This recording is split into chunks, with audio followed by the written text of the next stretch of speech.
नमस्कार, मैं बबलू धाकड़।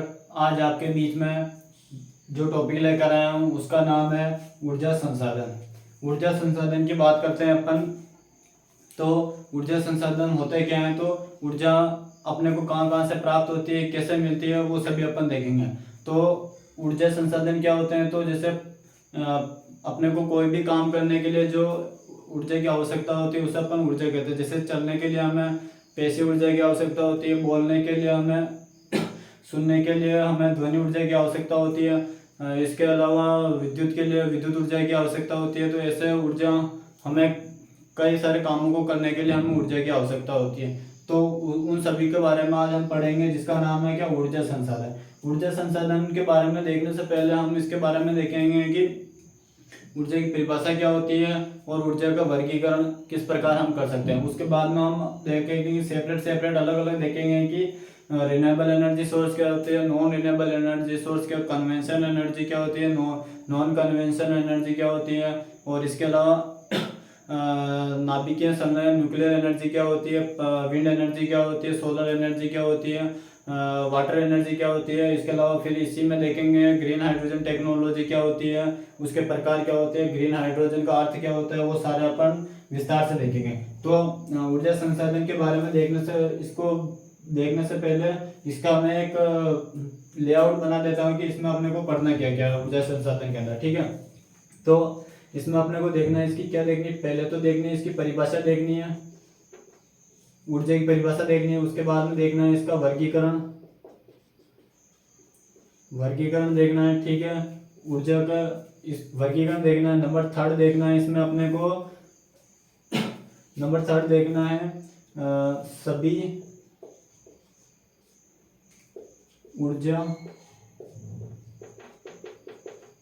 स्रोत सभी ऊर्जा स्रोत के बारे में। जैसे पवन ऊर्जा क्या होती है, पवन ऊर्जा, सौर ऊर्जा, जल विद्युत ऊर्जा, इसके अलावा नाभिकीय ऊर्जा,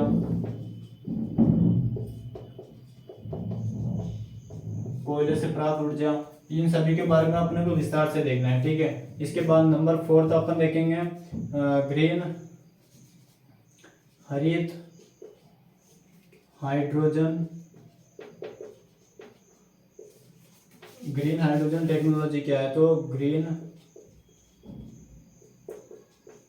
हाइड्रोजन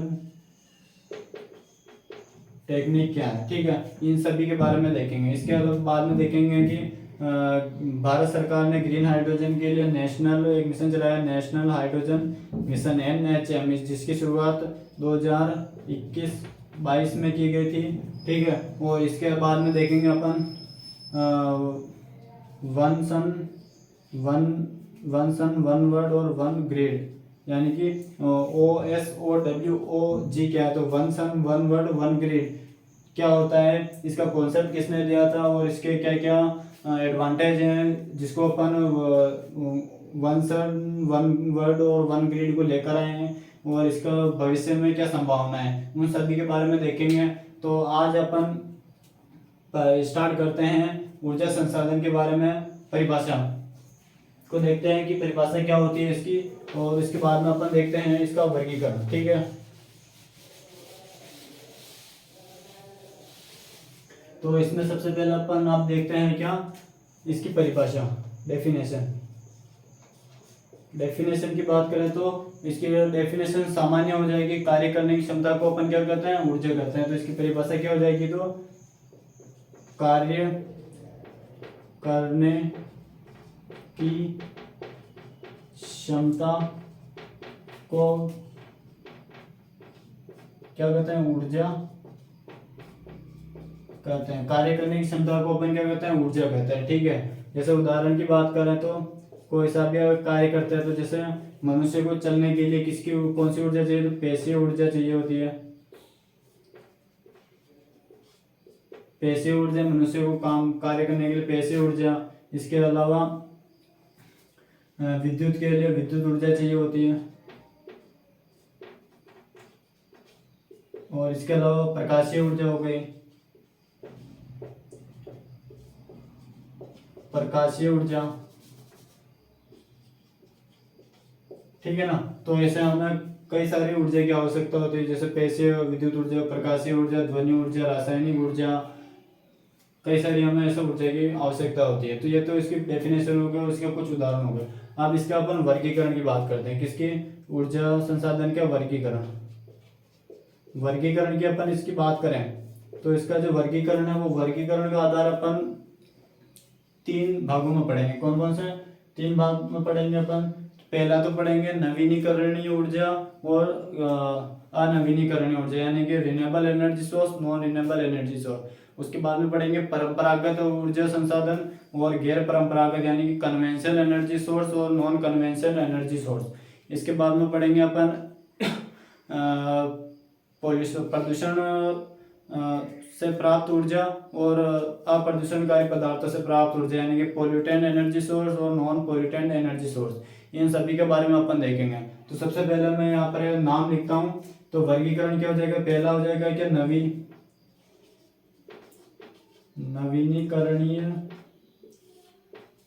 ऊर्जा, नवीनीकरणीय ऊर्जा व अनवीनीकरणीय ऊर्जा, ठीक है। यानी नवीनीकरणीय ऊर्जा और अनवीनीकरणीय ऊर्जा, इसको बोलते हैं क्या? रिन्यूएबल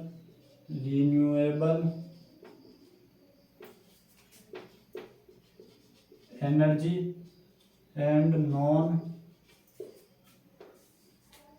रिन्यूएबल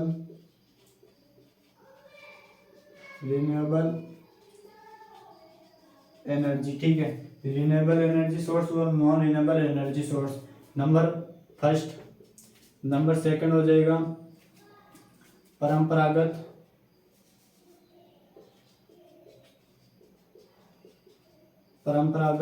व गैर परंपरागत ऊर्जा स्रोत, ठीक है। तो इसका हो जाएगा conventional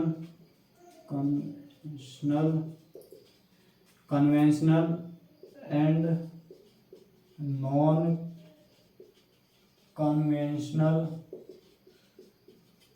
energy source, conventional and non conventional energy source.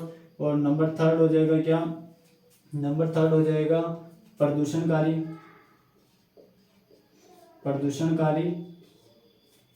व गैर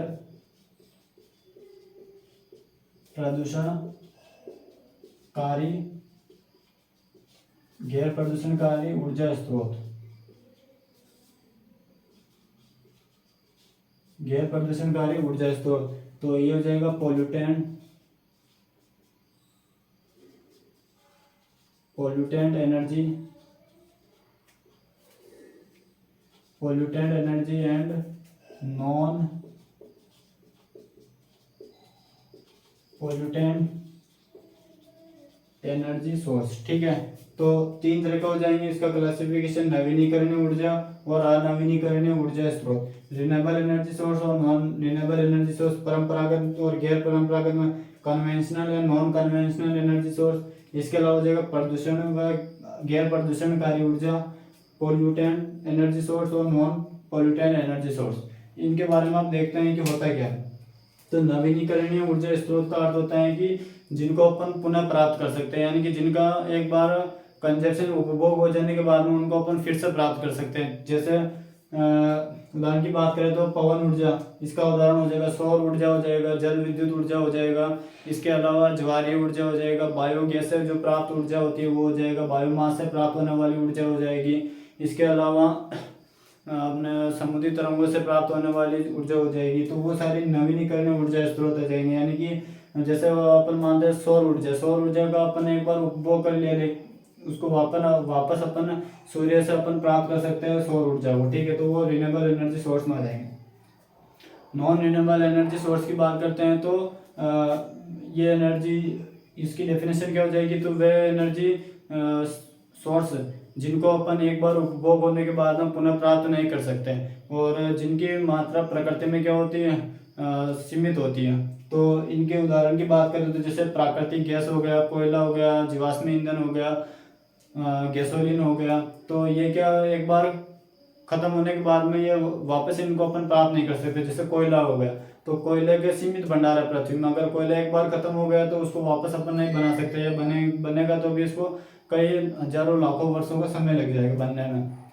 तो इनके भंडारण क्या सीमित होता है। और अनवीनीकरण ऊर्जा स्रोत से क्या होता है, ये जो जितने भी अनवीनीकरण या नॉन रिन्यूएबल एनर्जी सोर्स हैं, इनसे क्या होता है, प्रदूषण होता है, जिसके कारण ग्लोबल वार्मिंग होती है और क्लाइमेट चेंज होता है। तो ये इन्वायरमेंट के लिए भी क्या होता है, हानिकारक होते हैं। तो हमें देखना है कि इन दोनों में डिफरेंस क्या होता है, रिन्यूएबल एनर्जी सोर्स और non renewable energy source.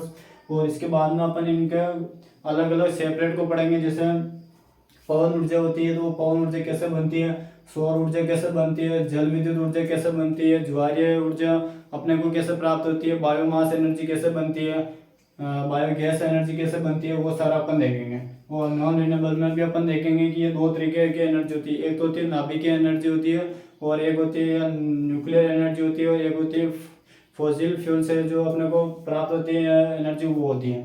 Fossil fuel में जैसे अपने आ गया प्राकृतिक गैस आ गया, जिसमें मीथेन आ जाएगा, कोयला आ जाएगा, गैसोलीन, पेट्रोलियम, डीजल, वो सारे इसी में आते हैं।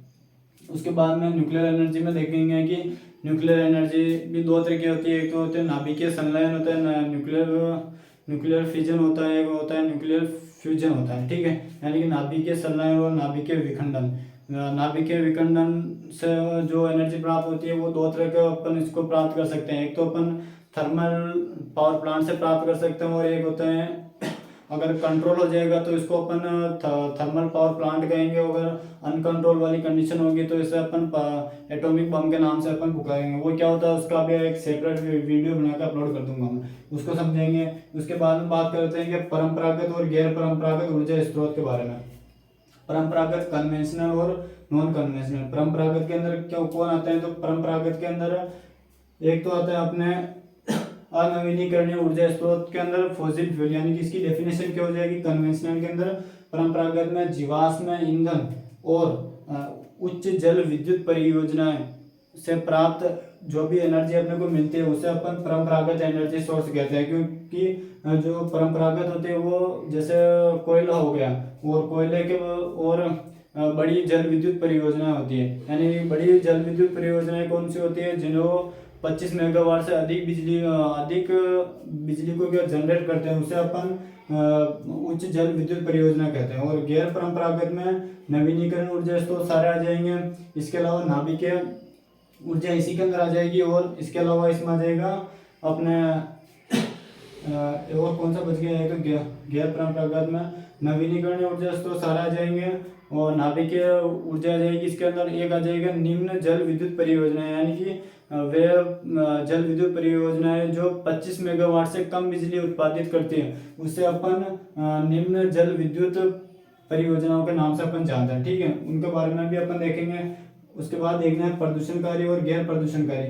प्रदूषणकारी ऊर्जा को अपन अनवीनीकरण ऊर्जा स्रोत भी कह सकते हैं, क्योंकि उसके जितने भी एग्जाम्पल है वो सारे क्या होते हैं, प्रदूषण के लिए जिम्मेदार। जिससे कोयला हो गया, प्राकृतिक गैस हो गए, गैसोलीन हो गया, पेट्रोलियम पदार्थ हो गए, वो सारे, ठीक है। इसके अलावा नॉन पोल्यूटेंट एनर्जी सोर्स में आ जाएंगे अपने जितने भी नवीनीकरण, यानी जैसे जल ऊर्जा हो गया, पवन ऊर्जा हो गया, सौर ऊर्जा हो गया, बायोमास एनर्जी होगी, वो सारे किसके अंदर आ जाएंगे, गैर प्रदूषणकारी ऊर्जा स्रोत के अंदर आ जाएंगे, ठीक है। तो ये मैंने एक लेआउट बना दिया कि इसका क्लासिफिकेशन हो जाएगा। इसके बाद में मैंने बता दिया कि किसमें क्या पढ़ना है और कैसे क्या पढ़ना है, वो सभी के बारे में मैंने बता दिया।